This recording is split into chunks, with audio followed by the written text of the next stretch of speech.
Nos toca hoy, amigo oyente, comenzar nuestro estudio en la Epístola a los Hebreos. ¿Y cómo comienza uno a estudiar una epístola como esta, la Carta a los Hebreos? Hemos tenido que hacer más trabajo preparatorio con esta epístola que con cualquier otro libro que hemos considerado hasta ahora, ya que pensamos que esta epístola marcha lado a lado con la Epístola a los Romanos, a la cual también dedicamos mucho tiempo, y no conocemos de ningún otro libro que pudiéramos colocar sobre la Epístola a los Romanos. Estábamos preguntándonos cómo comenzar nuestro programa de hoy y vamos a hacer algo un poco diferente. Tenemos ante nosotros a algunos autores que han escrito en cuanto a esta epístola a los Hebreos. Vamos a permitir que estos eruditos en las Escrituras comiencen nuestro estudio de esta epístola a los Hebreos por nosotros. Porque cada uno de ellos, aunque hace una declaración diferente, está declarando algo que es de suma importancia y es algo que nos gustaría declarar también. Por tanto, deseamos comenzar con la primera cita sobre este libro a los Hebreos. Uno de los escritores, el Dr. G. Campbell Morgan, en su libro La última palabra de Dios al hombre, dice: la carta a los Hebreos tiene un valor especial porque existe hoy una concepción muy amplia en cuanto a Cristo que es inferior a la del Nuevo Testamento. Para ilustrar lo que quiero decir con esto, continúa el Dr. Morgan, permítame citar lo que dijo un escritor recientemente. Una de las mejores cosas que nosotros podemos decir en cuanto a la naturaleza humana es la siguiente: que en cualquier momento cuando se presenta una situación que pueda ser resuelta solamente por medio de una persona que tenga que entregar su vida por sus amigos, alguna persona heroica se presentará tarde o temprano y se ofrecerá a sí mismo como la víctima. Un Curtius para que salte al vacío, un Sócrates que se beba la cicuta, un Cristo para que se haga crucificar a sí mismo en el Calvario. Ahora esa es una cita de un liberal que menciona el Dr. Morgan, y él está usando esto para ilustrar que existe un punto de vista inferior en cuanto a Cristo. Y eso fue cierto en su día, y lo es mucho más en nuestro día. Así es que concluyamos esta declaración que hemos comenzado de este erudito en la Biblia, el Dr. Morgan, y él dice: no estamos proponiendo discutir eso de manera extensa, pero sí queremos decir que el ubicar a Cristo en esa conexión es algo similar a una blasfemia. Podemos hablar así de un Curtius, de un Sócrates, pero cuando hablamos de un Cristo, nuestra referencia a Él no solo no está en armonía con la presentación del Nuevo Testamento, sino que es implícitamente una contradicción de lo que éste declara en cuanto a la persona de Jesucristo. Con eso concluimos esta cita, y eso es algo tremendo para comenzar nuestro estudio de esta epístola a los Hebreos. Ahora deseamos citar aún a otro escritor que da un énfasis diferente a esto. Él dice: desde Adán hasta Moisés, a través de 2500 años, y desde Moisés a Malaquías, a través de 1100 años, los profetas estaban hablando por Dios al hombre. Pero al final de 3600 años, la revelación de ellos en cuanto a Dios era sólo parcial. Luego, después de un silencio de 400 años, cuando el cumplimiento del tiempo de los tiempos llegó, Dios envió a su Hijo, y en ese Hijo la revelación de Dios es perfecta. Eso, amigo oyente, es otra declaración tremenda, ¿no le parece? Vamos a presentar a continuación una tercera introducción a la epístola a los Hebreos, y esta dice lo siguiente: la epístola a los Hebreos, uno de los libros más importantes en el Nuevo Testamento, ya que contiene algunas de las principales doctrinas de la fe cristiana, es también un libro de una lógica infinita y de una gran belleza. El leerlo es el respirar la atmósfera del cielo mismo. El estudiarlo es participar de un alimento fuerte espiritual. Y el morar en sus enseñanzas es ser guiado de la inmadurez a la madurez en el conocimiento de la verdad cristiana y de Cristo mismo. Es el de seguir avanzando hacia la perfección. Y aquí tenemos otra declaración. El tema de la epístola a los Hebreos, el único libro en el Nuevo Testamento en el cual nuestro Señor es presentado en su posición como sumo sacerdote, es la gloria suprema de Cristo, el Hijo de Dios y el Hijo del hombre. Y debemos decir una vez más, amigo oyente, que esta es una declaración verdaderamente extraordinaria. Tenemos una cuarta introducción y esperamos que al pasar a través de las páginas de esta epístola, vamos a poder enfatizar lo que este autor enfatiza. Esperamos que esta introducción, de una forma u otra, pueda clarificar los pensamientos. De la introducción de este erudito en la Biblia presentamos algunos puntos sobresalientes. Que la iglesia profesante en la tierra es la vid verdadera, es la mentira atrevida e impía de la apostasía.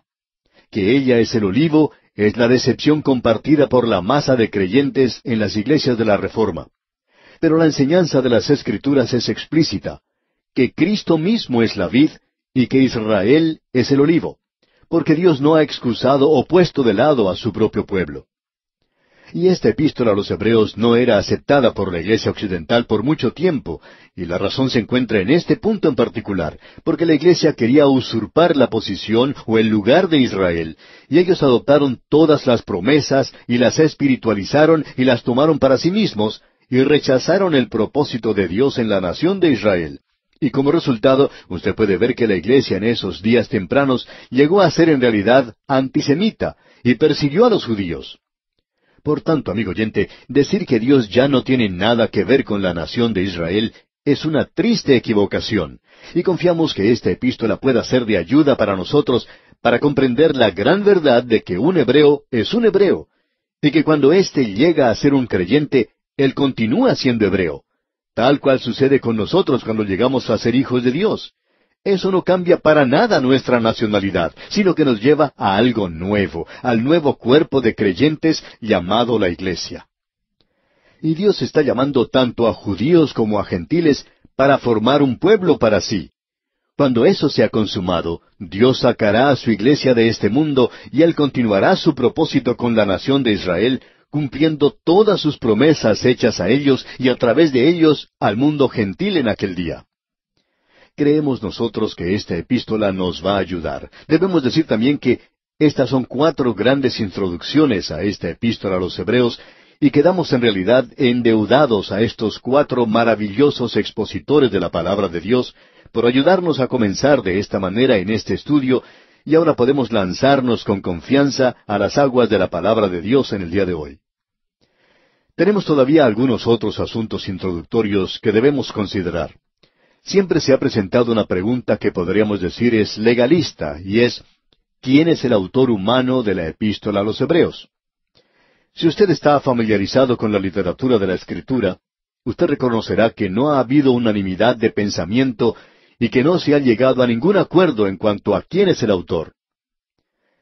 El doctor J. Vernon McGee, autor de estos estudios bíblicos, indicaba que cuando él era un estudiante, escribió una tesis en cuanto a esto porque le interesaba mucho este problema. Tanto le fascinaba que pasó bastante tiempo considerando este asunto.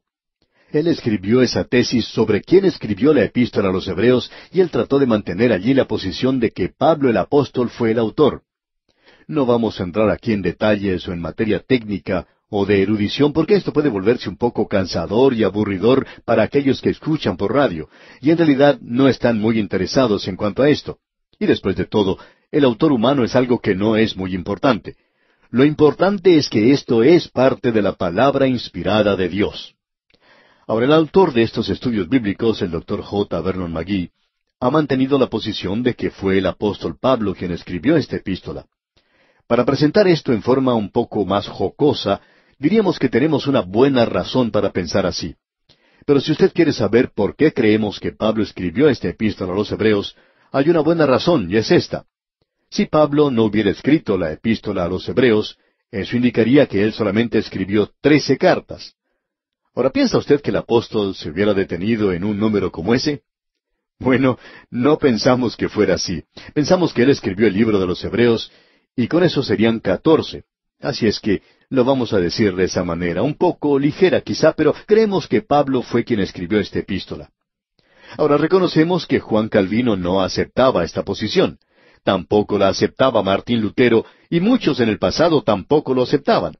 Pero de otro modo, había muchos otros que sí lo aceptaban. Sin tener en cuenta quién fue, pues, el autor humano, no haría eso ninguna diferencia. Lo importante, como ya hemos dicho, es que es una parte de la palabra inspirada de Dios. Creemos que existe una razón buena y suficiente por la cual Pablo puede haber cambiado su estilo de escritura y no presentar su nombre en esta epístola. Y vamos a tener ocasión de destacar este punto cuando comencemos nuestro estudio propio de la epístola. Hay otro asunto de introducción que deseamos presentar en este momento, y este es también una pregunta. ¿Cuándo fue escrita esta epístola? Ahora alguien quizá diga, ¿por qué es eso tan importante? Bueno, es importante en este sentido. Ha habido varios eruditos en cuanto a las Escrituras que han asumido la posición de que fue escrita después del año 70 después de Cristo. Algunos dan la fecha del año 85 o 96 después de Cristo. Otros dicen que fue alrededor de los años 90. Bueno, si usted lee la epístola, creemos que puede llegar a la conclusión de que el templo de Jerusalén aún estaba en pie cuando el apóstol Pablo escribió esta epístola. Por supuesto, eso indica que tenía que haber sido escrita antes del año 70, porque Tito de Roma destruyó el templo en el año 70 después de Cristo, y Pablo ya había ido a estar con el Señor, y como él había dicho, había finalizado ya su carrera. Él ya había entrado en la presencia del Señor. Así es que, si Pablo escribió esta epístola, según creemos nosotros, tiene que haber sido escrita antes del año 70 después de Cristo. Ahora permítanos decir algo más en cuanto a esta epístola, que la va a ubicar en un nivel bastante elevado. Y eso es lo que a nosotros nos gustaría hacer. Coleridge dijo que el libro de Romanos revelaba la necesidad para la fe cristiana, pero que la epístola a los Hebreos revelaba la superioridad de la fe cristiana. Ese pensamiento se presentará a través de toda esta epístola. El adjetivo comparativo mejor se usa 12 veces en esta epístola. Aquí tenemos una declaración que pensamos es muy importante. Podemos presentar todo de la siguiente manera. Pablo está diciendo, y probablemente no deberíamos ser tan dogmáticos diciendo que es Pablo que lo dice, más bien deberíamos decir que la epístola a los Hebreos dice que la ley era buena y que ahora bajo Cristo, bajo la gracia, es mejor, pero que la gloria que vendrá va a ser mucho mejor. Así es que lo que tenemos en esta epístola a los Hebreos es algo que es mejor, es aquello que es mejor. La palabra perfecto o palabras semejantes ocurren 12 veces. Luego debemos decir que esta epístola también es un reto para nosotros, es un desafío. Uno puede encontrar aquí expresiones o palabras como procuremos, temamos, haremos, que son mencionadas muchas veces. En realidad esta es una epístola que contiene el alimento sólido de la palabra. Queremos mencionar 2 versículos que nos indican un mejor camino. En el capítulo 3, versículo 1 de esta epístola a los Hebreos leemos, «Por tanto, hermanos santos, participantes del llamamiento celestial, considerad al apóstol y sumo sacerdote de nuestra profesión, Cristo Jesús». Nosotros debemos considerarle a Él. Y luego en el capítulo 12 de esta misma epístola, versículo 3, leemos, «Considerad a aquel que sufrió tal contradicción de pecadores contra sí mismo, para que vuestro ánimo no se canse hasta desmayar». Amigo oyente, en los próximos días, en realidad en las próximas semanas, vamos a considerarle a Él, porque eso es lo que se nos dice aquí a nosotros. Considerad a aquel. Estamos convencidos que eso es lo más importante que pueda hacer un creyente. En los primeros 10 capítulos de esta epístola a los Hebreos, vamos a ver que Cristo es mejor que la economía del Antiguo Testamento. Él es mejor y entonces nos encontraremos en la parte de la doctrina. Luego, en los capítulos 11 hasta el 13, Cristo da mejores beneficios y obligaciones para nosotros hoy, y eso es en el lado práctico. De paso, digamos que eso está de acuerdo con la forma de escribir de Pablo, como él hace en todas sus epístolas. Bien, Dios mediante, en nuestro próximo programa entonces, vamos a poner nuestro pie en el umbral, por así decirlo, de esta epístola a los Hebreos y comenzaremos a analizar lo que ella tiene que decirnos. Mientras tanto, amigo oyente, y como preparación para el nuevo estudio, le sugerimos que usted se lea el primer capítulo de la epístola a los Hebreos, o sea, comience la lectura de este capítulo y comience así a estudiar lo que aquí se dice. Regresamos hoy, amigo oyente, a la epístola a los Hebreos. En nuestro programa anterior simplemente pusimos la base, el fundamento para esta epístola a los Hebreos. Tuvimos que dedicar un programa completo para esto porque es necesario tener una buena base cuando uno tiene que colocar o construir una gran estructura sobre ella. Y tenemos una gran estructura en la epístola a los Hebreos. Al concluir el programa anterior vimos un breve bosquejo, y ese bosquejo usted lo puede encontrar en nuestras notas y bosquejos. Ahora, los primeros 10 capítulos nos revelan que Cristo es mejor que lo que llamamos la economía del Antiguo Testamento. Esa es la sección o la parte doctrinal de la epístola. Y luego, la última sección está formada por los capítulos 11 al 13, donde Cristo provee mejores beneficios y obligaciones. Ese es el lado práctico. De paso, digamos que esa es la norma que el apóstol Pablo utiliza en sus cartas. Creemos que hay bastante evidencia de que Pablo fue el autor de esta epístola. No podemos decir dogmáticamente que él fue el autor, pero sí podemos decir de una manera muy dogmática que estamos tratando aquí con la palabra de Dios, con aquello que el Espíritu de Dios nos ha dado, y a causa de eso, entonces, el autor humano y la fecha de la Escritura son cosas secundarias. Estamos tratando aquí con la palabra de Dios y con una de las más sobresalientes epístolas que tenemos en la palabra de Dios. Ahora debemos hacer una declaración aquí y no queremos aparecer como demasiado santulones, digamos. Ya hemos dicho esto y creemos que lo mencionamos en 3 o 4 libros de la Biblia. Lo podemos decir en realidad de los 66 libros de la Biblia, pero lo decimos enfáticamente en cuanto a estos 4 libros de la Biblia. Y es que no nos sentimos dignos ni competentes para tratar con ellos.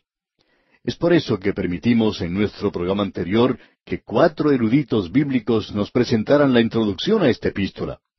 Y si usted se fijó, cada uno de ellos la abordó desde un punto de vista diferente. Pero aún así, cada uno de ellos enfatizó la persona de Jesucristo. Por tanto, el día de hoy nosotros reclamamos esta promesa de nuestro Señor, quien dijo que cuando el Espíritu de Dios viniera, Él tomaría las cosas de Cristo y nos las haría saber, como dice allá en el Evangelio según San Juan, capítulo 16, versículos 12 al 15. Bueno, leamos esa porción que dice: «Aún tengo muchas cosas que deciros, pero ahora no las podéis sobrellevar. Pero cuando venga el Espíritu de verdad, Él os guiará a toda la verdad, porque no hablará por su propia cuenta, sino que hablará todo lo que oyere, y os hará saber las cosas que habrán de venir. Él me glorificará, porque tomará de lo mío y os lo hará saber. Todo lo que tiene el Padre es mío, por eso dije que tomará de lo mío y os lo hará saber». Y a menos que Él haga eso, amigo oyente, no vamos a avanzar mucho en esta epístola, de eso estamos seguros. Ahora vamos a entrar en este momento al primer capítulo de este libro. Y la primera sección se divide de la siguiente forma. Cristo se ve aquí como mejor que todo lo que se encuentra en el Antiguo Testamento. Todo lo que allí se encuentra, por supuesto, señala hacia Él. Pero ahora podemos apreciar en los primeros 3 versículos del capítulo 1 que Cristo es superior, que es mejor a los profetas. Y luego, comenzando con el versículo 4 del capítulo 1 y hasta el capítulo 2, encontramos que el Señor Jesucristo es superior o mejor que los ángeles. Él, por cierto, que es superior. Estas cosas son importantes, y debemos mantener esto en mente y pensar también que esta epístola es dirigida a los creyentes hebreos. Los creyentes hebreos que estaban unidos en un punto donde había 2 grandes dispensaciones. Allí se unían. La dispensación de la ley ahora llegaba a su fin. Los sacrificios en el templo que habían sido tan significativos para ellos, ahora ya no tienen ningún significado. Y lo que antes Dios había requerido se convierte ahora en pecado para el creyente al volver a hacerlo. La epístola nos aclarará este punto de una manera muy directa. Por tanto, debemos decir que está dirigida a los creyentes hebreos. Aquí queremos agregar que hemos visto que todos los expositores bíblicos asumen la posición de que esto fue escrito por y para los creyentes hebreos. Pero las enseñanzas que encontramos aquí son para todos los creyentes. Tiene mucho significado para usted y para mí hoy. Es por tanto necesario que mantengamos estas 2 cosas en mente al estudiar esta epístola a los hebreos. Si se le dice a un pagano que Cristo es mejor que los profetas, eso no tiene para él ningún significado, porque los profetas no significan nada para él, pero sí que tienen mucho significado para los hebreos. Bueno, veamos ahora lo que dice aquí el primer versículo de este capítulo 1 de Hebreos. Dios, habiendo hablado muchas veces y de muchas maneras en otro tiempo a los padres por los profetas. Ahora hay varias cosas que debemos decir en cuanto a este versículo. Usted ha notado que comienza con la palabra Dios. Y esta palabra tiene cierta tesis en la cual descansa. Usted sabe que cuando uno estudia geometría, hay ciertos axiomas con los cuales uno debe comenzar. Si uno no comienza con ellos, entonces no puede avanzar. Si 2 más 2 no son igual a 4, entonces estamos muy lejos en cuanto a lo que se refiere a la matemática.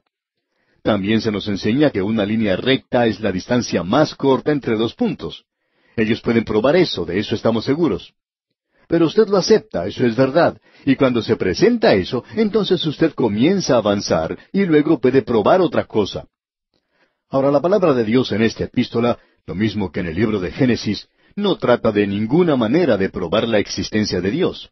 Si usted no cree en Dios, debemos decirle honesta y cariñosamente, como dice el Salmo 14, dice el necio en su corazón, no hay Dios. Ahora, nosotros no somos quienes decimos eso, amigo oyente. Dios lo dice. Esa palabra necio, en realidad, quiere decir una persona que es demente. Y hay varias formas de enajenación mental. Una de esas formas es la de negar la existencia de Dios. Y hay muchas personas alrededor nuestro que sufren de este mal en el presente. Una de las razones para ello es que esta gente no cree en Dios. Pero encontraremos en esta epístola, cuando lleguemos al capítulo 11, el cual es llamado el capítulo de la fe, que es necesario que el que se acerca a Dios crea que le hay, y que es galardonador de los que le buscan. Digamos que esto es algo que se asume en esta epístola, se da por sentado, y lo mismo ocurre en el libro de Génesis. Eso es lo que asume la palabra de Dios. La Biblia no hace ningún esfuerzo por tratar de probar la existencia de Dios. En el presente existen algunos cursos en colegios y seminarios en los cuales se trata de construir algún sistema filosófico por medio del cual uno puede probar la existencia de Dios. Y allí, amigo oyente, se está perdiendo el tiempo. Si usted no puede ir allá afuera y mirar las montañas, o dirigirse a la costa y observar el mar, o mirar hacia los cielos que declaran la gloria de Dios, y estas cosas no le están diciendo algo a usted, amigo oyente, en cuanto al Creador, como dice allá en Génesis, en el principio creó Dios los cielos y la tierra, entonces, amigo oyente, usted no está observando las cosas con una mente clara. Hay algo que anda completamente mal con su forma de pensar. Ahora, la segunda cosa que se asume aquí es que Dios ha hablado. Amigo oyente, si nosotros no tuviéramos la revelación de parte de Dios y estuviéramos sin ella, creemos que dándonos cuenta que Dios es una persona inteligente y que Él le ha dado a la humanidad cierto grado de inteligencia, Dios nos hablaría. Y si nosotros no tuviéramos una revelación, entonces sugeriríamos que esperemos y veremos que Él nos hablaría. El Creador nos enviaría un mensaje. Él es una inteligencia y nos ha dado cierta inteligencia también. Él puede comunicarse y se ha comunicado con nosotros. También debemos indicar que la revelación que tenemos de parte de Dios es la palabra inspirada de Dios. Eso es algo más que debemos decir, que usted debe asumir que estas Escrituras son inspiradas divinamente. Por tanto, creemos, amigo oyente, que Dios nos ha hablado aquí. Él trata aquí con esa revelación. Y la revelación de la que Él está hablando aquí, por supuesto, es el Antiguo Testamento, y el Antiguo Testamento como lo tenemos en el presente. Ahora notemos lo que Él dice, y cómo lo dice aquí en el versículo 1 otra vez. Dios, habiendo hablado muchas veces y de muchas maneras en otro tiempo a los padres por los profetas. Hay quienes piensan que el apóstol Pablo no escribió la epístola a los Hebreos, y uno de los argumentos que utilizan es porque esta carta a los Hebreos se ha escrito en un idioma griego magnífico. Es algo muy suave. Se ha escrito por una persona que era muy erudita en el idioma griego. Y hay una belleza en esto que uno pierde en las traducciones que tenemos. Uno encuentra que aquí mismo, al comienzo de esta carta, hay cierto juego de palabras. Comienza diciendo, habiendo hablado muchas veces. Muchas veces, la palabra en griego es polemori. Y de muchas maneras es polutropos. Usted puede darse cuenta, pues, de la belleza que tenemos aquí. Eso es algo casi poético. Polumoros y polutropos. Hay cierta belleza en esto, pero hay mucho más que simplemente belleza. Tenemos una declaración que es muy cautivante e interesante presentada entre nosotros. Cuando él dice muchas veces, esto no se refiere a tiempo como podríamos pensar, que Dios habló hoy y que Él habló ayer y que Él habló en el día anterior. Ese no es el énfasis. El énfasis es este.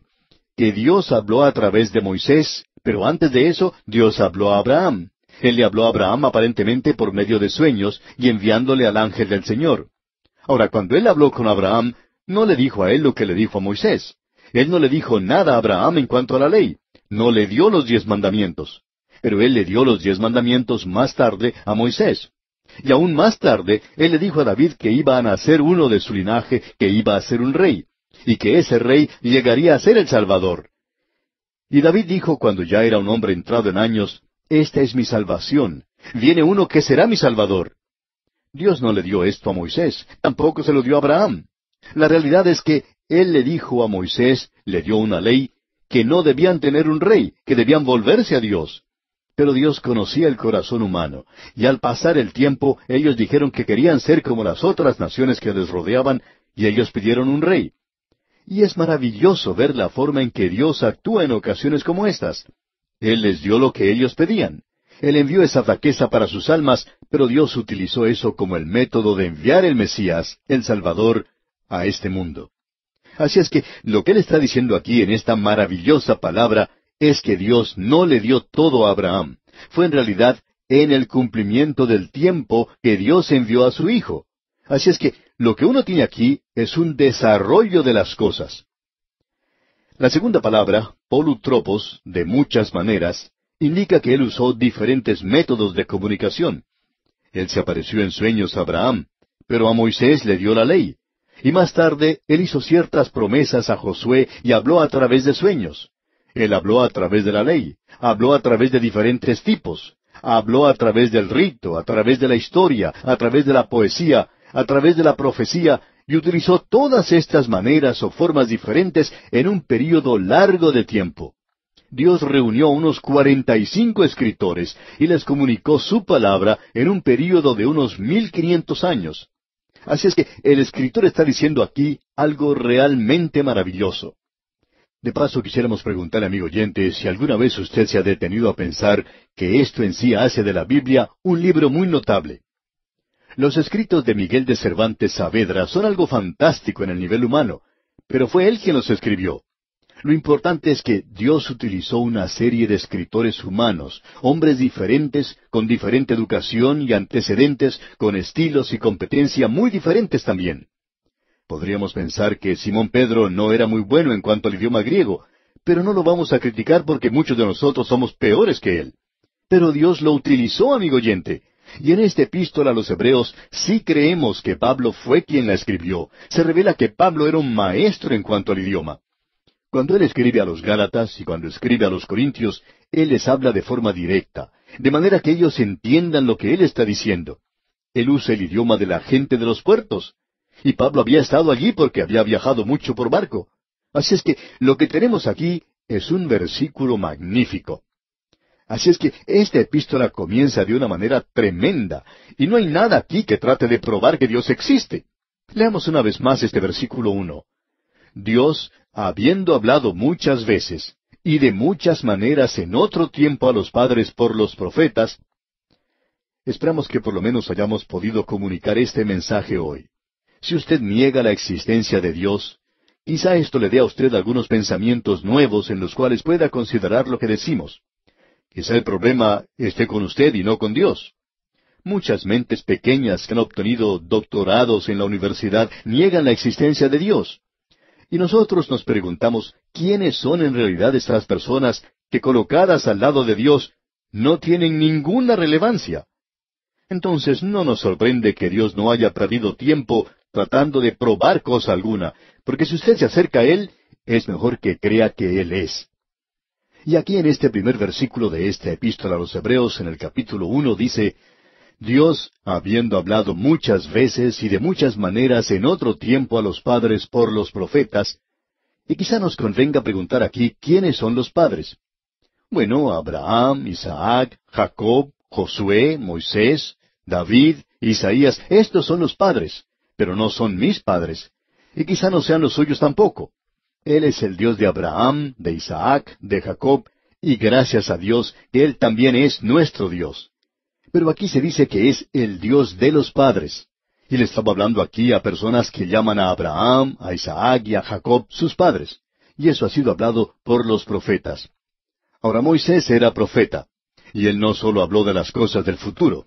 Y de paso, digamos, esa no es la definición primaria de un profeta. Un profeta o una profetisa es alguien que habla por Dios, es su vocero. Y en el hablar por Dios, él podía hablar de las cosas que iban a ocurrir en el futuro.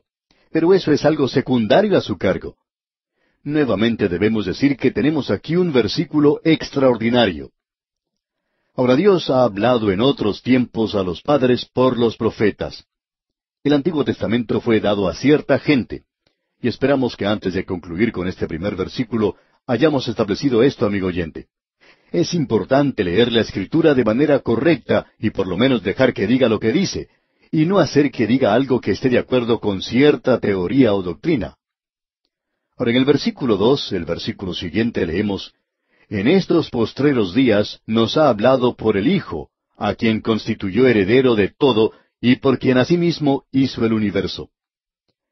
Tenemos aquí otra declaración digna de consideración, por cierto, y estamos llegando ya al final de nuestro programa.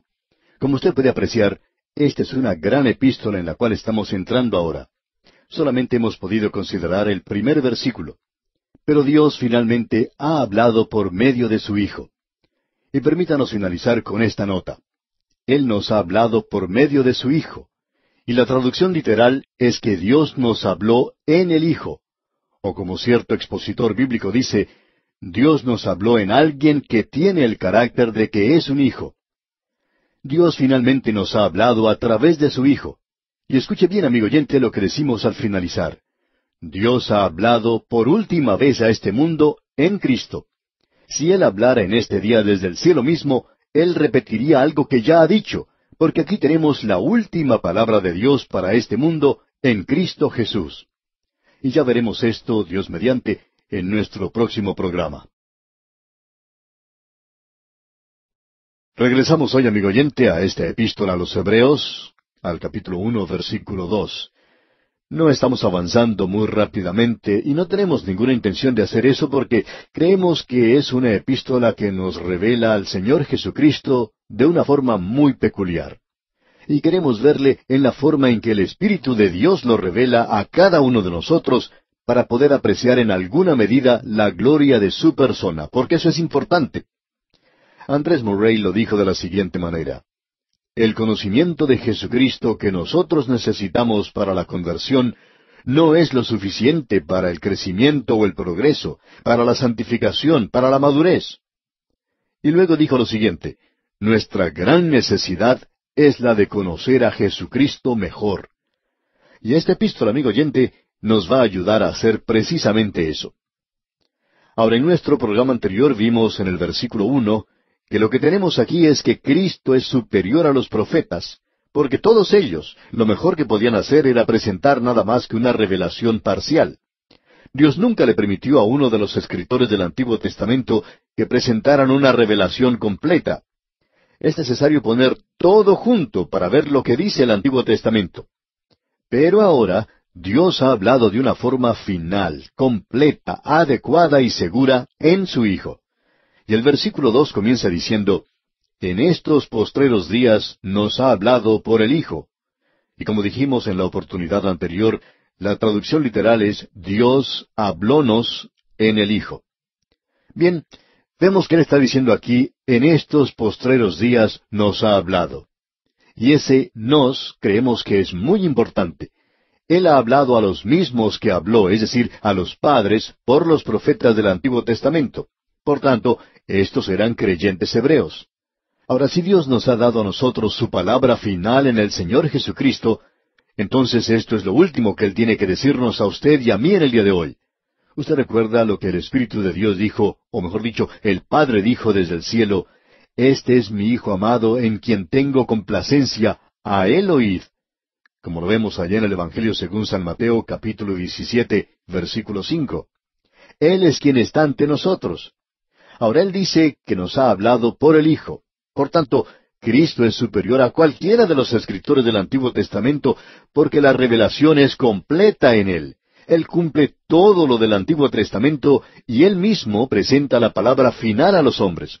O, como dijimos en la oportunidad anterior, Si Dios hablara desde el cielo en el día de hoy, Él simplemente tendría que decir algo que Jesús ya ha dicho, porque la palabra final vino a través del Hijo de Dios cuando Él estuvo aquí hace más de 2000 años.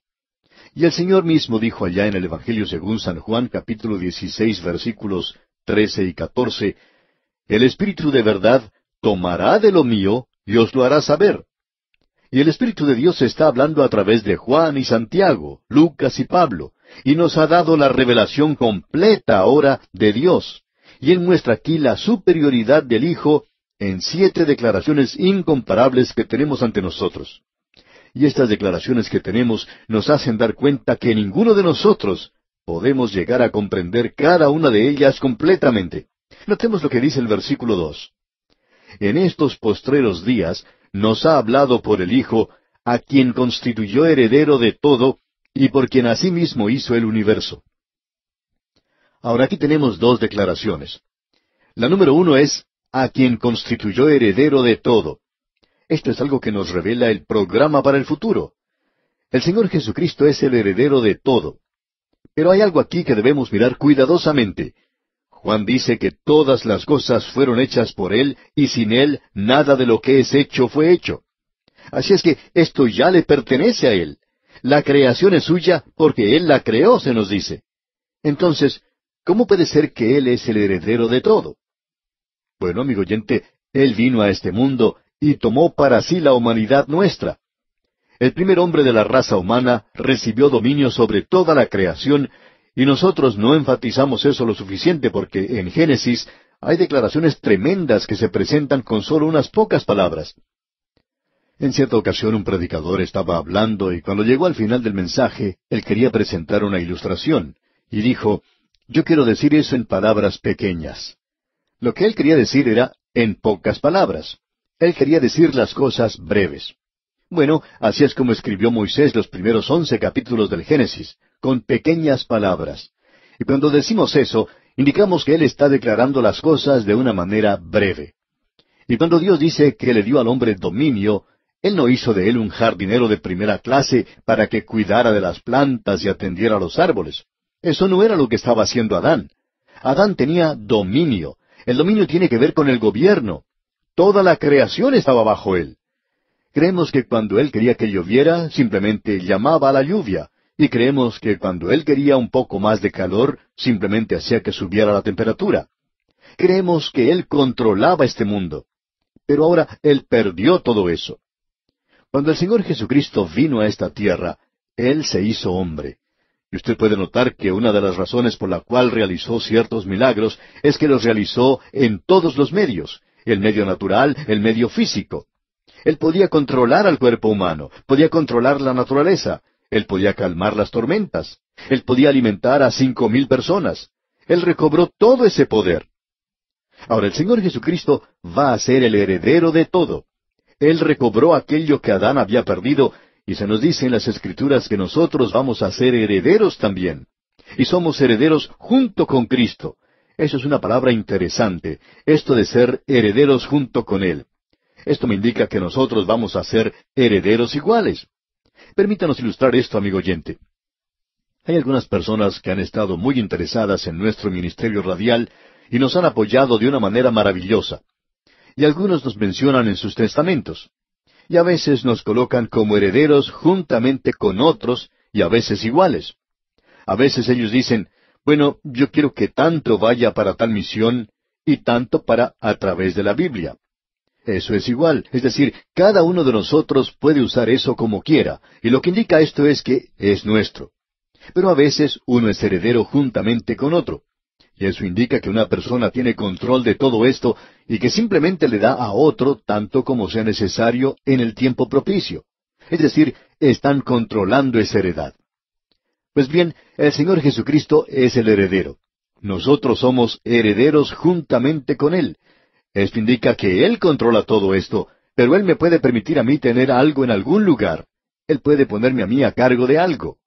Pero es así como nosotros somos herederos juntamente con Cristo. Así es que nosotros tenemos una herencia que es incorruptible, limpia, pura, que no se marchita, y esto ha sido reservado para nosotros en el cielo. ¿Por qué? debido a las muchas cosas maravillosas que Él hizo por nosotros. Él recobró aquello que Adán había perdido y aún mucho más que eso. Y ahora nosotros somos herederos juntamente con Él. Así es que Él es quien va a heredar todo. Y hasta donde nosotros sabemos, eso no se le prometió nunca a ningún profeta del Antiguo Testamento. Ahora aquí se nos dice una segunda cosa, y por quien asimismo hizo el universo. Hay muchas personas que interpretan esto como la creación, y dicen que esto se refiere a lo que dice Génesis capítulo 1, versículo 1. Pero nosotros no creemos que se refiera a eso en realidad. La palabra que se utiliza aquí en griego significa edades. Así es que diría, por quien asimismo hizo las edades. Esto es un poquito más que sencillamente un creador. Eso le da propósito a todo. Él es el heredero que da el programa para el futuro. Ahora, el hecho de que Él hizo las edades le da propósito a todo. Él no solo creó todo, sino que lo hizo con un propósito. Así es que la Biblia tiene sentido, amigo oyente. Dios creó al hombre, lo colocó en el jardín y le dio una sola condición, que no debía comer de cierto árbol. No había nada malo con ese árbol. Creemos que la comida que se encontraba allí era buena, pero esa era la prueba por la cual tenía que pasar el hombre. Y Dios no estaba probando el fruto del árbol, sino a esa pareja que había puesto allí. Allí es donde estaba el problema. Así es que el hombre fracasó absoluta y completamente en esa ocasión. Luego, Dios tiene un programa y Él tiene un propósito en todo. Así es que llega otro período cuando Dios prueba al hombre. Y entonces Él le dio al hombre la ley. Y hoy usted y yo podemos vivir bajo la gracia. Y es así como pudimos entrar. Nunca lo podríamos haber hecho por medio de la ley. En primer lugar, no fue dada para nosotros. Y en segundo lugar, usted y yo no la podemos cumplir. Nosotros nunca podemos alcanzar esa norma justa que Dios ha establecido. Y Dios no nos puede salvar por nuestras buenas obras. Y creemos que debería ser algo muy obvio para cualquier persona que Dios no puede salvarnos por nuestras obras. Y la razón para eso es algo realmente sencillo. Él no nos puede salvar por nuestras obras perfectas, porque nosotros no las podemos ofrecer. Nunca podemos alcanzar ese nivel. Y Él no nos puede salvar por obras imperfectas, porque su norma es mucho más alta, más elevada que eso. Por tanto, Dios tiene que tener otro camino. Y hoy nosotros somos salvos por la gracia. El Señor Jesucristo no solo es el Creador, sino que hay propósito para este universo. Este universo en el cual usted y yo estamos viviendo hoy no está avanzando a través del espacio y del tiempo a una velocidad aterradora, peligrosa y sin control. ¿De dónde habrá salido esa idea tan tonta de que usted y yo estamos viviendo en un universo que está corriendo locamente en el presente y que es como un automóvil que no tiene chofer? Es interesante ver que cuando un automóvil pierde a su chofer, ocurre un accidente. Y este universo, aun según los científicos, ha estado andando por millones de años. De paso, digamos que lo ha estado haciendo bastante bien. El sol sale a cierta hora todas las mañanas. Es por cierto algo muy preciso, muy exacto. Lo mismo ocurre con la luna. Las personas que trabajan en los programas espaciales indican que uno tiene que dirigir el cohete en cierta dirección y que eso es todo lo que se necesita hacer, que la luna estará allí cuando el cohete llegue a esa posición. Uno siempre puede confiar en eso. No es un universo que está andando locamente. Nos podemos imaginar que la luna puede moverse cuando ve que se acerca el cohete y decir, bueno, yo me voy a burlar de esa gente, y se dirige en otra dirección. Amigo oyente, este no es un universo loco en el cual usted y yo vivimos. Tiene un propósito, y el Señor Jesucristo es aquel que le da ese propósito. Bien, al pasar ahora al versículo 3 tenemos otra maravillosa declaración. El cual siendo el resplandor de su gloria, y la imagen misma de su sustancia, y quien sustenta todas las cosas con la palabra de su poder, habiendo efectuado la purificación de nuestros pecados por medio de sí mismo, se sentó a la diestra de la majestad en las alturas. Eso es en realidad algo verdaderamente maravilloso. El resplandor de su gloria y la imagen misma de su sustancia. Ese resplandor significa brillantez. En realidad quiere decir refulgencia. Creemos que el material del sol allá en el espacio nos da una buena ilustración de esto. En primer lugar, nunca podríamos apreciar la gloria de este sol material. Uno no lo puede mirar directamente. Uno quedaría ciego si lo hiciera. Pero de los rayos del sol, nosotros recibimos luz, recibimos el calor y en realidad hasta sanidad. Y esa es la manera en que conocemos en cuanto al sol. Nosotros nunca hubiéramos llegado a conocer nada en cuanto a Dios, aparte de lo que Dios nos ha dado en su Hijo. Él es el resplandor. Nunca lo hemos visto. Yo nunca lo he visto personalmente, y estamos seguros que usted tampoco lo ha visto. Pero sabemos en cuanto a Él a través de Jesucristo. De la misma manera en que los rayos del sol, con su calor y su luz, nos hablan en cuanto al sol físico, así es como el Señor Jesucristo nos revela a Dios hoy. Cuando Él utiliza aquí esta otra expresión, y la imagen misma de su sustancia, esa palabra imagen misma quiere decir en realidad grabada en acero. La palabra usada es carácter. De allí obtenemos la palabra carácter. Así es que hoy nosotros decimos que el Señor Jesucristo es la revelación de Dios, porque Él es Dios. Y eso es lo importante. Él no es solo el material impreso. Él es el grabado de Dios en acero, porque Él es la copia exacta. Él es la imagen de Dios. El apóstol Pablo dice allá en su epístola a los Colosenses, capítulo 2, versículo 9, porque en Él, o sea, en Jesucristo, habita corporalmente toda la plenitud de la deidad. ¡Cuán maravilloso es Él, amigo oyente! Luego se nos dice una cuarta cosa allí. Notemos lo que se dice en cuanto a Él. Y quien sustenta todas las cosas con la palabra de su poder. Ahora dejemos explicar esto de la siguiente manera. Cuando Él nació en Belén, yacía allí como un bebé en el seno de María, y Él podía haber expresado una palabra que podría haber volado la existencia de este universo. Recuerde, Él sustenta todas las cosas con la palabra de su poder. Él no solo creó todas las cosas por su palabra, sino que Él sustenta todas las cosas en el día de hoy. ¿Se ha detenido usted alguna vez a pensar, amigo oyente, en cuanto al poder que es necesario para mantener todo esto junto?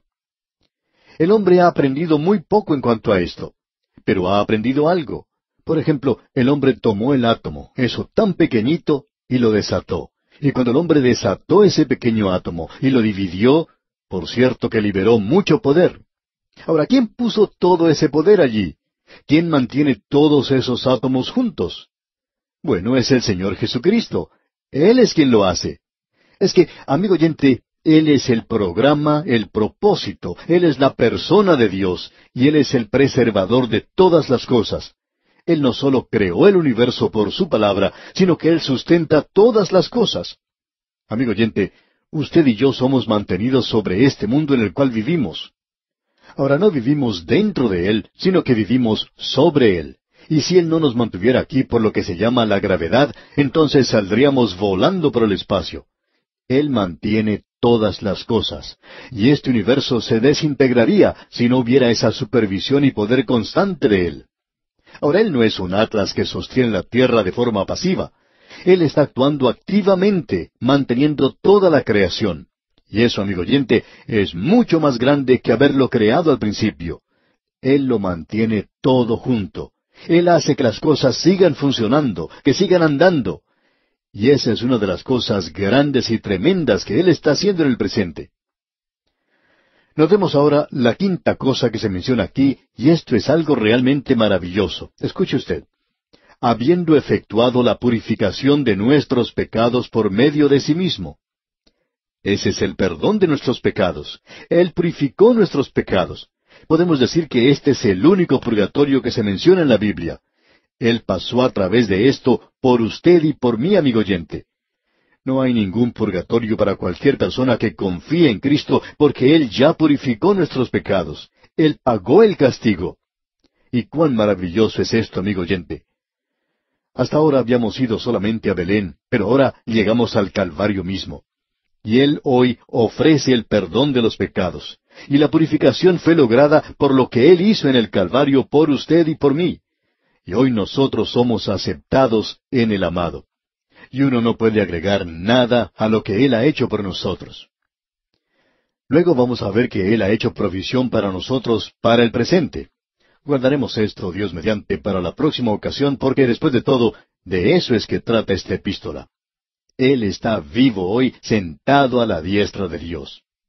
Y Él sabe que en este momento es necesario que nosotros concluyamos este programa, y por tanto, vamos a finalizarlo aquí mismo. Amigo oyente, estamos avanzando de manera lenta y cautelosa al comenzar nuestro estudio en esta epístola a los Hebreos. Debemos decir que este es uno de los libros más importantes de toda la Biblia. Nos encontramos en una sección donde estamos viendo que Cristo es superior a los profetas. También hemos visto que Él tiene un programa, un plan para el futuro. Él es el heredero de todo y nosotros somos coherederos con Él. Y luego que existe un propósito en todo porque Él fue quien hizo las edades. Y eso no solo incluye la creación física, sino el propósito detrás de todo. Vamos a descubrir algún día la respuesta a todas nuestras preguntas y vamos a descubrir que este universo en el cual vivimos se está dirigiendo hacia el logro de su propósito. Y la razón por la cual esa pequeña estrella se encuentra allá en el espacio, en ese lugar en particular, es porque Él la colocó allí y tiene una razón para hacerlo. Y si usted quiere saberlo, algún día Él quizá esté dispuesto a decirlo. Ahora nosotros debemos confiar en Él. Vimos luego también que Él es en realidad la persona de Dios, el resplandor de su gloria y la imagen misma de su sustancia, de su persona. Él es Dios manifestado en la carne, porque como dice el apóstol Pablo en su epístola a los Colosenses capítulo 2 versículo 9, porque en Él habita corporalmente toda la plenitud de la deidad. Luego vimos que Él es quien sustenta todas las cosas. Él no solo creó todas las cosas, sino que Él las sustenta. Él es el pegamento, digamos, que mantiene unido a este tremendo universo. Luego vimos también que Él es perdón para nuestros pecados. Él efectuó la purificación de nuestros pecados, la purgación de nuestros pecados. Él es el único purgatorio que existe. Él pasó a través de eso por usted y por mí, amigo oyente. Y esa es la razón por la cual aquel que tiene a Cristo recibe una redención completa y un perdón completo de los pecados. Y eso se extiende hasta el pasado también. Y dejamos nuestro estudio anterior en la declaración número 6, la provisión para el presente, de que Él se sentó a la diestra de la majestad en las alturas. Este es en realidad el mensaje de la epístola a los Hebreos. Y hay 2 o 3 cosas que debemos decir al continuar adelante, porque regresaremos a esto.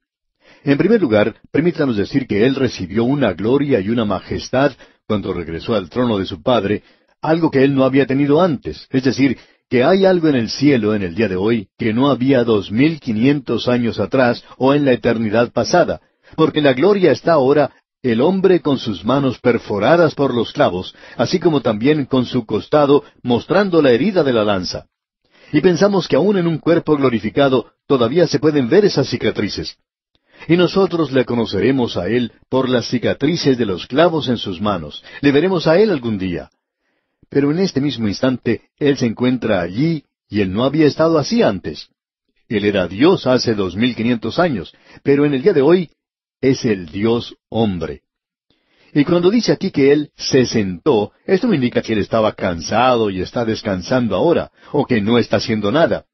Significa que cuando Él finalizó con nuestra redención, Él se sentó porque ya estaba completa. Y eso es exactamente lo que significa el séptimo día de la creación. Se nos dice que Dios descansó en el séptimo día. ¿Por qué? ¿Estaba cansado? Claro que no, amigo oyente. Alguien dijo que Él llegó a crear el universo y ni siquiera se esforzó para hacerlo. Dios no estaba cansado. Ya había completado todo y ya no había nada más que Él necesitara hacer. No es lo mismo con nosotros. No pasa un día que al concluir nuestras tareas nos vayamos a casa habiendo finalizado todo lo que teníamos en nuestro escritorio. Siempre hay algo por hacer. Y si usted pudiera contemplar mi escritorio, se daría cuenta de cuántas cosas hay allí sobre él. Hay muchas cartas que necesitan hacerse, que están pendientes, y a veces no tengo tiempo para terminarlas.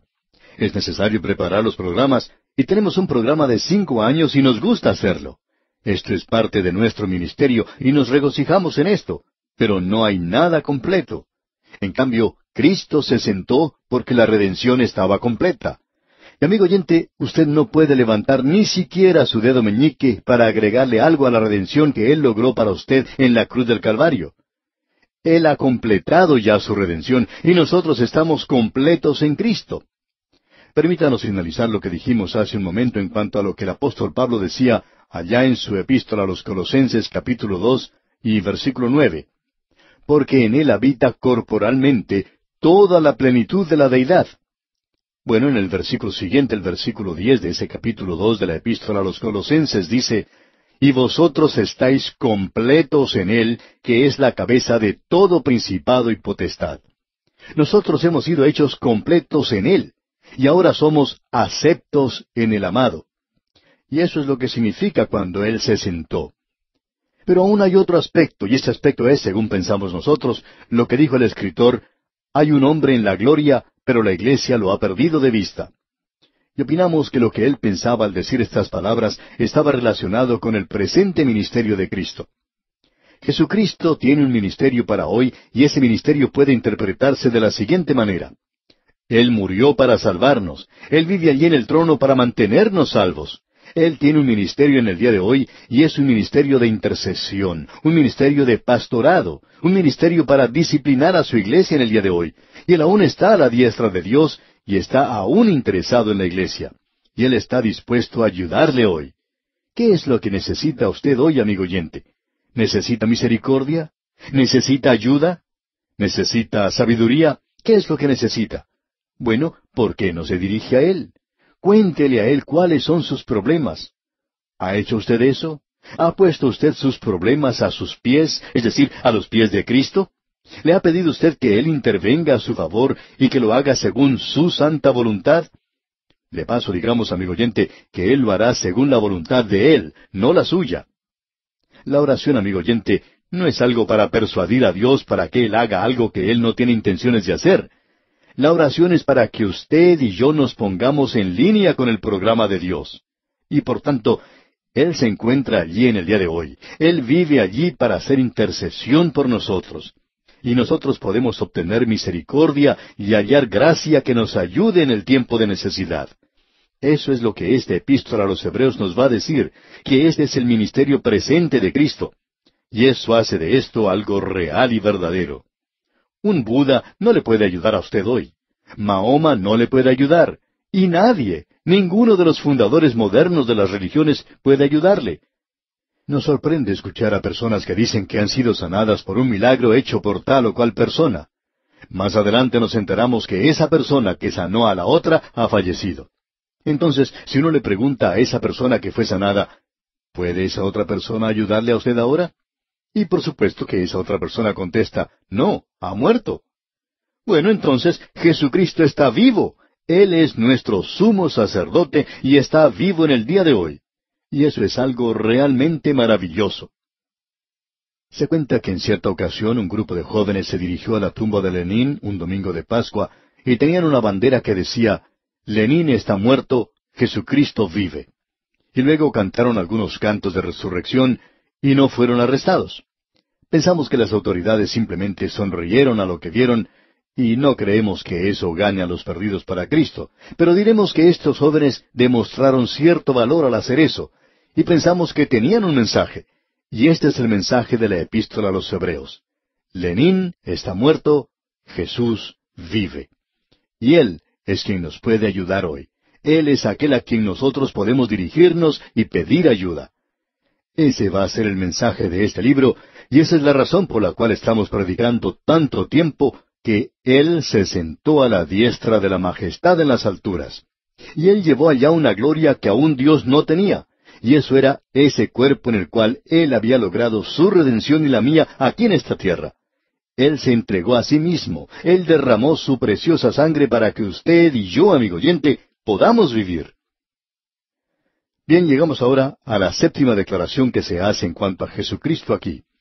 En el versículo 4 de este capítulo 1 de la epístola a los Hebreos leemos, hecho tanto superior a los ángeles, cuanto heredó más excelente nombre que ellos. Se nos dice aquí que Él es superior a los ángeles, y entramos ahora a una sección que nos llevará hasta el capítulo 2, en la cual resalta el hecho de que Cristo es mejor que los ángeles. Ahora, los ángeles han figurado mucho en el ministerio de la nación de Israel. En realidad se nos dice que la ley fue dada por el ministerio y participación de los ángeles. Usted puede descubrir que ellos figuraban de manera prominente en el Antiguo Testamento. Hay 2 querubines en el propiciatorio. Y vemos que Isaías tuvo una visión de un serafín, y en los días postreros, en el libro de Apocalipsis, la mitad de la iglesia es quitada, y uno encuentra un ministerio de los ángeles a causa del juicio que tendrá lugar. Ahora, permítanos decir esto, y lo decimos con mucho cuidado, como lo hemos dicho anteriormente, y es necesario hacerlo.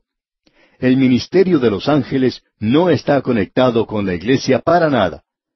Ahora alguien nos puede decir, bueno, después de todo tenemos un ángel guardián. Quisiéramos preguntarle, amigo oyente, ¿de dónde saca usted eso? No creemos que tengamos un ángel guardián. Hay personas que dicen, es tan maravilloso tener un ángel guardián, y permítanos preguntarle, amigo oyente, ¿es usted un hijo de Dios? Y usted dice, sí. Bueno, entonces, en usted mora el Espíritu de Dios. Esa es la tercera persona de la deidad. ¿Qué es lo que Él no puede hacer que un ángel guardián pueda hacer por usted? ¿Quiere pensar en eso por un momento? Amigo oyente, en lugar de hablar de ángeles y de lo que ellos hacen en el día de hoy, nosotros pensamos que el ministerio de los ángeles no tiene ninguna conexión o contacto con la iglesia para nada. Y en este momento esto es algo bastante difícil y peligroso, porque existe hoy una manifestación de los demonios, y hay muchos escritores que están diciendo que los demonios les están dirigiendo. Lo único es que ellos los llaman ángeles. Y amigo oyente, el ministerio de los ángeles no es para nuestro día como lo fue en los tiempos del Antiguo Testamento. Todo esto entró a la iglesia porque algunos de los miembros de la iglesia primitiva, y opinamos que eran personas muy sinceras, tenían un don maravilloso como pintores y les gustaba dibujar a los ángeles. Dudamos que ninguno de ellos hubiera visto algún ángel, pero ellos pintaban a los ángeles. Y si usted ha visitado la Capilla Sixtina en Roma, por ejemplo, y ha mirado hacia el techo, allí puede apreciar gran cantidad de ángeles. Allí se encuentran por todas partes. Están relacionados con todo y con todas las cosas. A Miguel Ángel ciertamente le gustaba mucho pintar ángeles. No me gusta pensar mucho en esto porque allí se enseña que hay ángeles que están relacionados con nuestro ministerio en el día de hoy. Amigo oyente, recuerde que nosotros tenemos un Salvador viviente, un gran intercesor por nosotros y al Espíritu Santo. Concentremos nuestras mentes en la persona de Jesucristo. Él es mayor, mejor que los ángeles. Ahora los creyentes hebreos estaban saturados con la antigua costumbre y estaban saturados con el ministerio de los ángeles porque el Antiguo Testamento tiene mucho que decir en cuanto a esto. Lo que tenemos aquí es alabanza para el futuro. Él es mucho mejor que los ángeles y nosotros no estamos esperando que un ángel haga sonar una trompeta porque el ángel que haga sonar la trompeta no es un ángel. No será otro sino el Señor Jesucristo mismo. Y podemos ver lo que nos dice allá en Apocalipsis capítulo 1, versículo 10, donde leemos, «Yo estaba en el Espíritu en el día del Señor, y oí detrás de mí una gran voz como de trompeta. Y me volví para ver la voz que hablaba conmigo, y vuelto, vi a uno semejante al Hijo de Hombre». Este era el Cristo glorificado. Esa es la única trompeta que la iglesia va a escuchar. Es la voz del Señor Jesucristo. Él es mucho mejor que los ángeles. Amigo oyente, hemos tenido perdón para nuestros pecados. Ese es el pasado. Tenemos provisión para el presente, para ahora mismo. Pertenecemos a la generación de hoy, como veremos aquí en Hebreos. Y luego tenemos alabanza para el futuro. Él es mejor que los ángeles. Como ya hemos dicho anteriormente, los ángeles eran muy prominentes en el ministerio del Antiguo Testamento. Ahora permítanos leer una vez más el versículo 4 de este capítulo 1 de la Epístola a los Hebreos. «Hecho tanto superior a los ángeles, cuanto heredó más excelente nombre que ellos». La palabra ángel sencillamente significa mensajero, y hablando honradamente no tiene ningún otro significado aparte de ese. De paso digamos que los ángeles adoran al Señor Jesucristo, como ya veremos. También vamos a ver que son criaturas. Ahora, Él es mejor que los ángeles, y esta declaración se nos presenta aquí en forma muy directa y dogmática. El Señor Jesucristo, en el Antiguo Testamento, aparentemente es el ángel del Señor, pero ahora ha llegado a ser un hombre, como vamos a ver en el 2º capítulo de esta Epístola a los Hebreos, Y vamos a ver allí que Él ahora, habiendo tomado forma humana, ya no aparece como el ángel del Señor. Él es el hombre Cristo Jesús en el día de hoy. Él es el Hijo del hombre. Y ese es el énfasis que se da en esta epístola. Llegamos aquí ahora a algo que opinamos es importante de ver, y es que tenemos referencias en cuanto a los ángeles unas 270 veces en la Biblia, y ellos son mensajeros, estaban identificados con el mismo trono de Dios. Y ahora aquí tenemos varias citas del Antiguo Testamento. En realidad son 7 citas del Antiguo Testamento, y 6 de ellas pertenecen al libro de los Salmos. Hay 2 referencias al Salmo 110, y ese es el salmo que se cita más a menudo en el Nuevo Testamento. Y hubo algo que nosotros vimos cuando estudiamos el libro de los Salmos, y es esto, que los Salmos nos enseñan o tienen más en cuanto a Cristo que cualquier otra cosa. Debemos decir que es un himnario. Era el himnario que se usaba en el templo, y ese himnario nos habla de todo en cuanto a Él, y le alaba a Él. Y aquí tenemos un cuadro más completo de Cristo en los Salmos que el que uno puede encontrar en los Evangelios. Estas citas que tenemos aquí son muy importantes. El escritor aquí está citando del Antiguo Testamento para darle más fuerza a lo que está diciendo. Así es que observemos lo que dicen estos versículos. Leamos el versículo 5. Porque, ¿a cuál de los ángeles dijo Dios jamás, mi hijo eres tú, yo te he engendrado hoy, y otra vez, yo seré a él padre, y él me será a mí hijo? Llegamos ahora a esta cita tremenda que dice, yo te he engendrado hoy. Esta es una cita del Salmo 2, versículo 7. Usted recuerda que cuando estábamos estudiando el libro de los Salmos, vimos que el apóstol Pablo citaba allá en el libro de los Hechos, capítulo 13, ese gran sermón que predicó en Antioquía de Pisidia, y que él citaba los Salmos. Y creemos que ese es uno de los mejores sermones que Pablo predicó, y allí él citó el Salmo 2, versículo 7. Pero Pablo dice que no tenía ninguna referencia a Belén.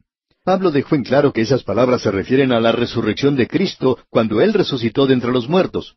Y por tanto, Él es el único que podía morir por los pecados del mundo. No hay ningún ángel que pueda salvarnos, amigo oyente. Solo Cristo pudo llegar a ser un hombre y pagar el castigo del pecado, y ese castigo era la muerte. Porque la paga del pecado es muerte. Él tuvo que derramar su sangre, porque sin derramamiento de sangre no se hace remisión. Por tanto, Él fue hecho redención por usted y por mí, amigo oyente. Y luego, Él es resucitado de entre los muertos. ¿Por qué? Porque Él es el Hijo, es el engendrado de entre los muertos. Luego dice nuevamente, yo seré a Él Padre, y Él me será a mí Hijo. Esta cita es del segundo libro de Samuel, capítulo 7, versículo 14. Esa es la promesa que Dios le hizo a David cuando Él hizo un pacto con Él. Él le dijo a David en esa ocasión, yo levantaré después de ti a uno de tu linaje. Hay aquellos que dicen que esto tenía referencia solamente a Salomón. Amigo oyente, este pasaje ante nosotros nos dice con toda claridad que cuando Dios le dijo esto a David, tenía referencia al Señor Jesucristo. Aquí tenemos la confirmación bíblica de esto. Hemos escuchado a liberales y a otros decir que el pacto de Dios con David solo tenía referencia a Salomón. Pero esto lo aclara muy bien, amigo oyente. Tenía referencia al Señor Jesucristo y Él fue el único que lo pudo cumplir. Ahora notemos lo que dice el versículo 6 de este capítulo 1 de la Epístola a los Hebreos. Y otra vez, cuando introduce al primogénito en el mundo, dice, adórenle todos los ángeles de Dios. Aquí tenemos una cita de Deuteronomio capítulo 32, versículo 43, y es algo realmente maravilloso. Los ángeles de Dios son maravillosos, pero ellos son inferiores al Hijo. Ellos son sus ángeles, son sus ministros y son sus adoradores. Ellos le adoran a Él. El Señor no los adora a ellos. Notemos ahora lo que dice el versículo 7. Ciertamente de los ángeles dice, el que hace a sus ángeles espíritus y a sus ministros llama de fuego. Aquí tenemos una cita del Salmo 104. Nuevamente podemos apreciar esto. Sus ángeles son sus ángeles, y ellos son sus ministros y son sus adoradores. Eso es importante de notar, amigo oyente. El escritor de este libro, y creemos que es el apóstol Pablo, nos está mostrando ahora el hecho de que Cristo es superior a los ángeles, y Él está usando estas escrituras del Antiguo Testamento para probar esto y para hacerlo resaltar ante nosotros. Usted puede darse cuenta de lo importante, pues, que son estos dos primeros capítulos de la Epístola a los Hebreos para poner así la base de lo que vendrá más adelante, lo cual es el ministerio presente de Cristo para usted y para mí. Ah, amigo oyente, que usted y yo lleguemos a ser conscientes del hecho de que existe un Cristo viviente y que está sentado a la diestra de Dios hoy, que es más real que nosotros. Porque cuando usted escuche una grabación del programa, nosotros podremos estar en otro lugar. No sabemos dónde vamos a estar, no sabemos qué traerá cada día. Pero Él es mucho más real que nosotros, porque Él se encuentra allí y está con usted y conmigo. Él es el Cristo real, vivo y verdadero en el día de hoy. Y amigo oyente, vamos a detenernos aquí por hoy. Pero antes le sugerimos que lea todo este capítulo 1 de la Epístola a los Hebreos. De esta forma estará usted mejor preparado para seguir este estudio y obtener así el mayor provecho posible. Regresamos hoy, amigo oyente, al libro de Hebreos, aquí en el capítulo 1, versículo 8. Nos encontramos en una sección que trata en cuanto a los ángeles. El Señor Jesucristo es mejor que los ángeles. El hebreo que estaba familiarizado con el Antiguo Testamento, y la mayoría de ellos lo estaba en aquel día, sabía que los ángeles eran muy importantes. En realidad tenían una importancia suprema. Ellos pensaban que los ángeles se encontraban próximos al trono de Dios mismo. Allí estaban los querubines en el velo y sobre el propiciatorio. La ley fue dada por los ángeles, y uno tiene la aparición de los ángeles en el Antiguo Testamento ante muchos de los siervos de Dios y también a muchos de los profetas. Por tanto, eran muy importantes. En la iglesia hoy mora el Espíritu Santo, la tercera persona de la Trinidad. Se cuenta una historia de dos jóvenes que no se habían visto por mucho tiempo. Uno de ellos le dice al otro, ¿estás casado? A lo que su amigo contesta, sí, estoy casado. Y luego sigue, ¿qué clase de muchacha es tu esposa? Bueno, contestó el otro, me casé con un ángel. A lo que el amigo contesta, tú tienes mucha suerte, la mía todavía está viva. Amigo oyente, uno no se casa con los ángeles. Quizá usted crea eso, pero nosotros sabemos que Dios ha creado en este universo cosas que son visibles y cosas que son invisibles. En la Epístola a los Colosenses capítulo 1 versículo 16 podemos leer, porque en Él fueron creadas todas las cosas, las que hay en los cielos y las que hay en la tierra, visibles e invisibles. Usted no puede ver un átomo, pero es algo material y se convierte en energía. Usted no puede verlo, pero por cierto que lo puede experimentar. Dios ha creado inteligencias que son superiores al hombre, y usted y yo vivimos en un universo en el día de hoy donde el Señor mismo dijo, en la casa de mi Padre muchas moradas hay. Y por tanto, allí viven esas inteligencias creadas. Y Dios tiene mucho más de lo que usted y yo podemos imaginar en el presente. Nosotros no venimos, no procedemos de ningún animal.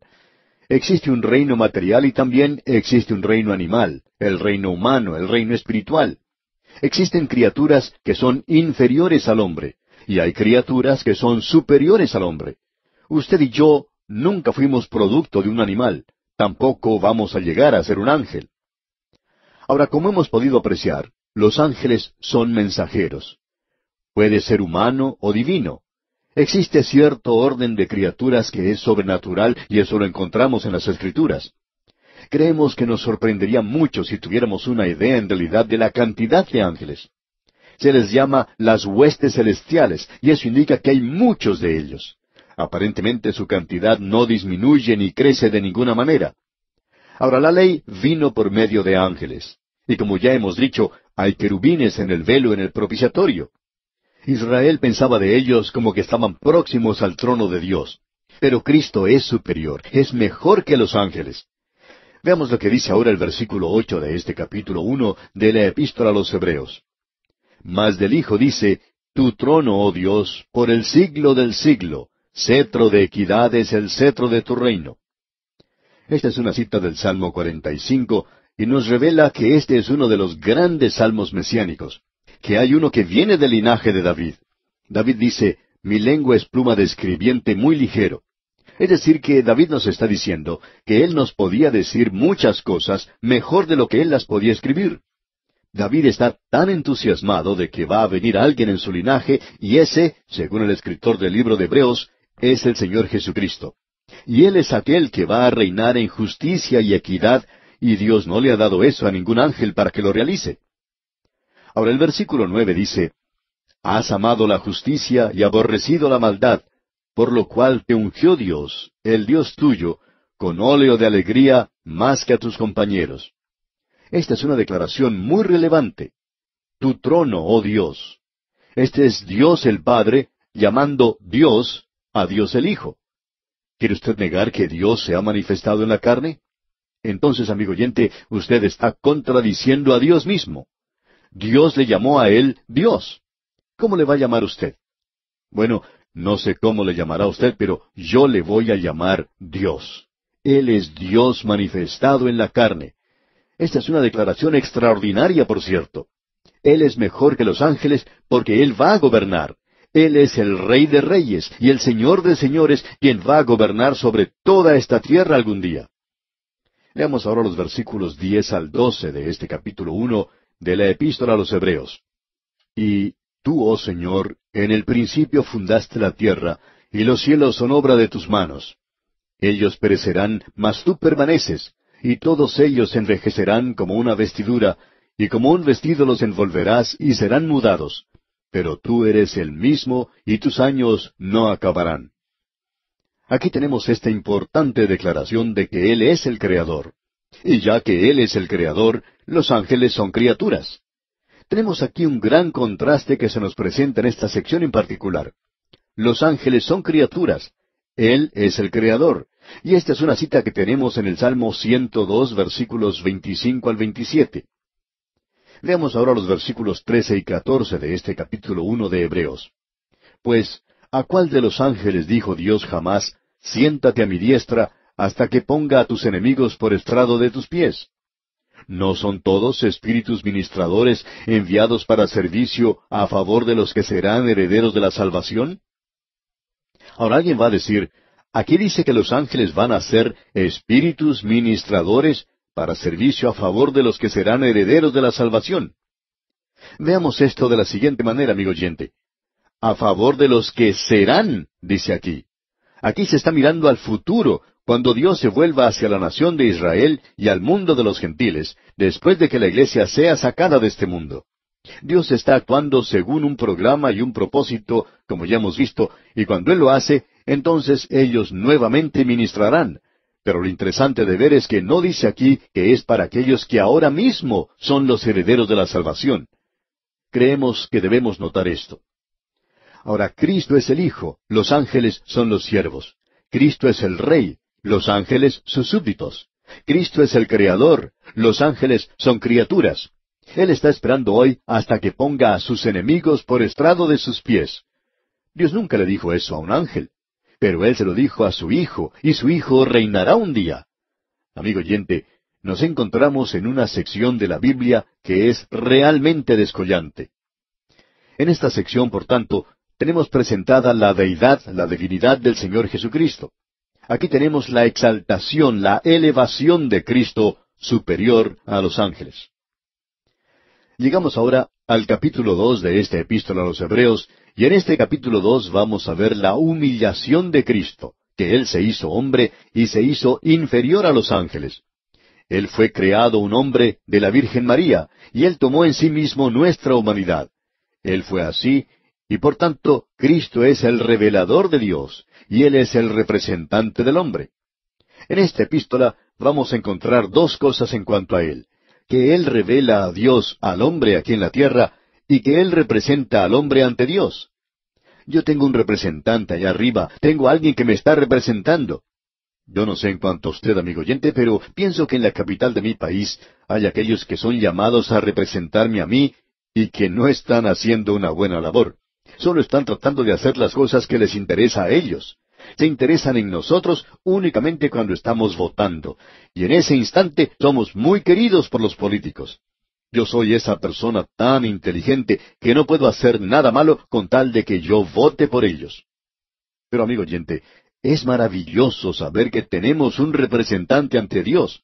Es algo maravilloso el saber eso, y Él se encuentra allí por usted y por mí. Es bueno saber que lo tenemos a Él de nuestro lado, porque también hay uno que acusa a los hermanos. Él tiene acceso ante Dios, y éste puede decir algunas cosas bastante malas en cuanto a nosotros. Por eso es que estoy muy agradecido de tener un representante allí. ¡Qué cuadro más hermoso el que tenemos allí en esos 2 primeros capítulos, amigo oyente!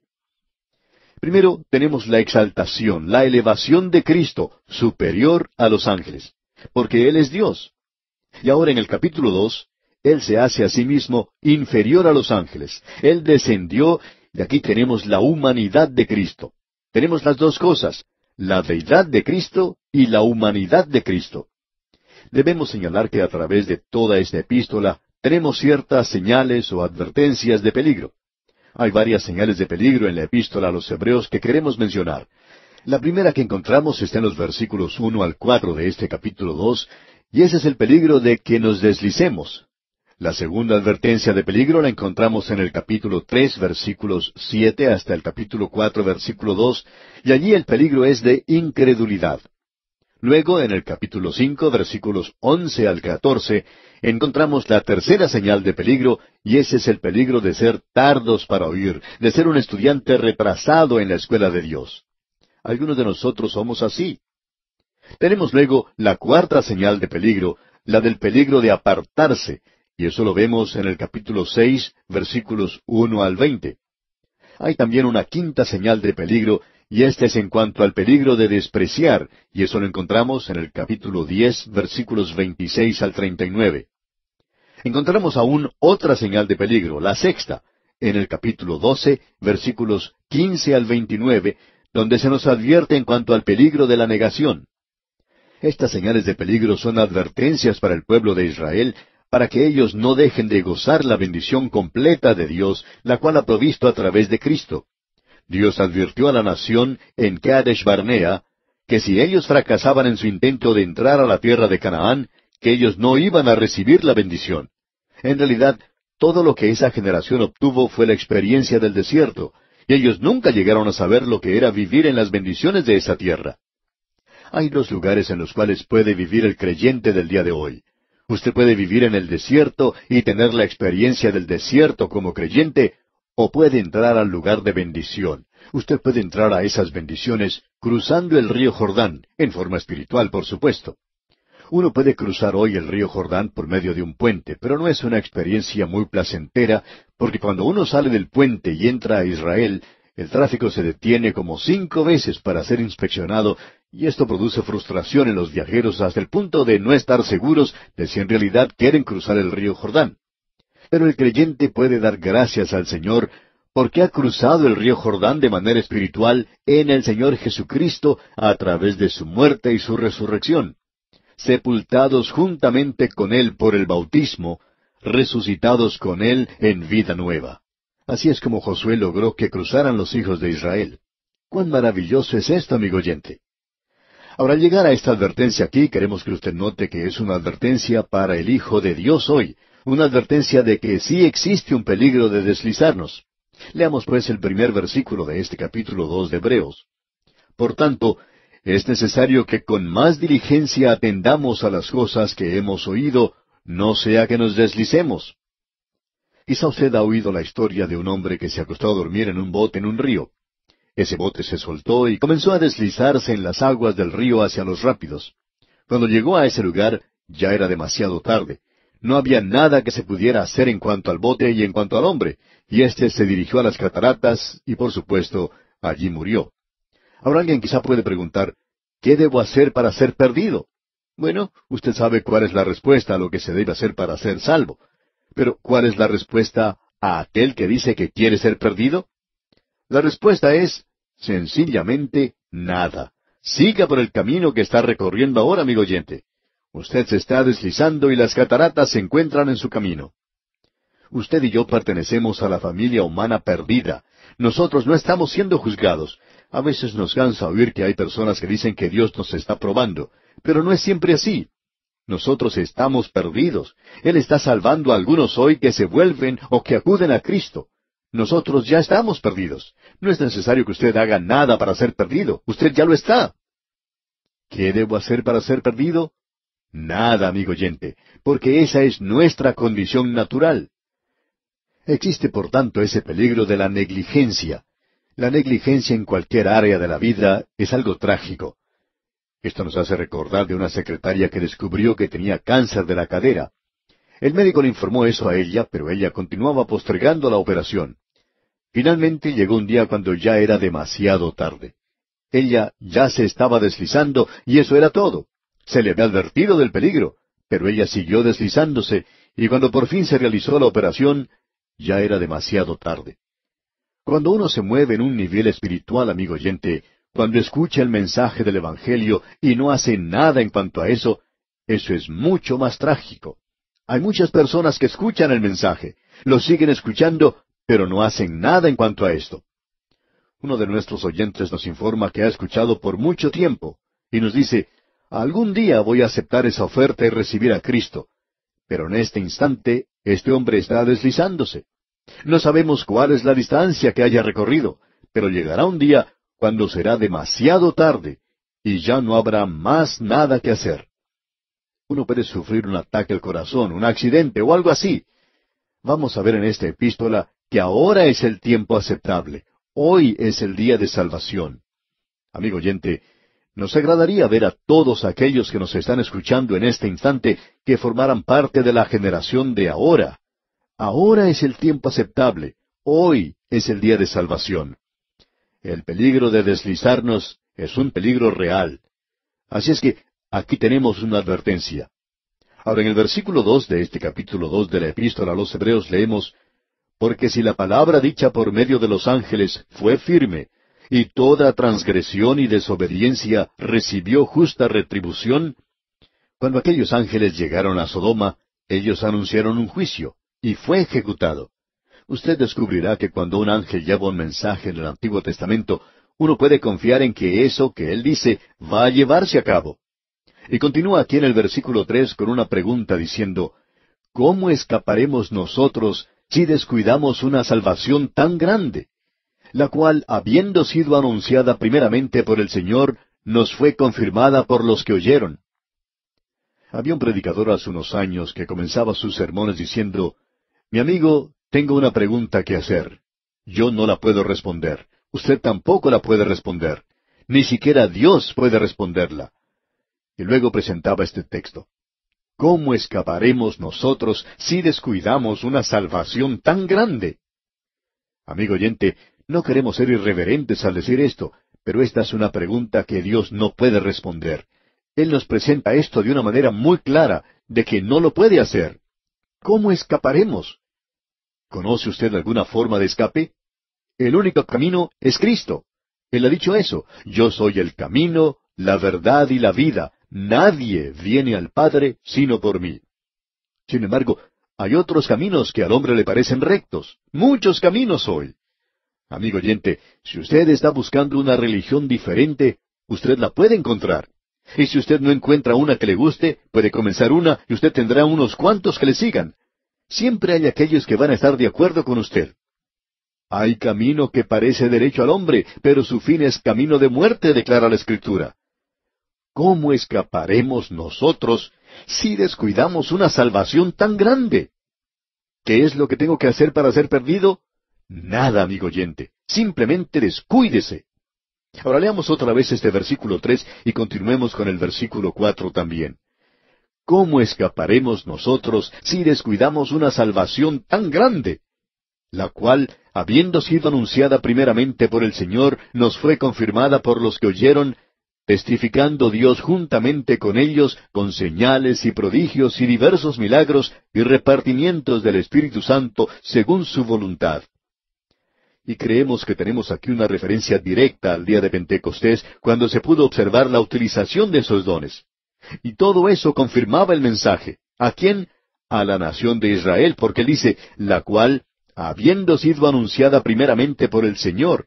El Señor dijo, el Hijo del Hombre vino a buscar y a salvar lo que se había perdido. Él también dijo, venid a mí todos los que estáis trabajados y cargados, que yo os haré descansar. Y los que le escucharon fueron los apóstoles. Y luego los apóstoles presentaron este mensaje después de su muerte y resurrección. Qué mensaje más tremendo el que tenemos aquí en este pequeño paréntesis, amigo oyente. La primera advertencia de peligro, del peligro de deslizarnos hoy. Bien, en nuestro próximo programa, Dios mediante, veremos algo en cuanto a la deidad del Señor Jesucristo, comenzando con el versículo 5 de este capítulo 2 de la Epístola a los Hebreos.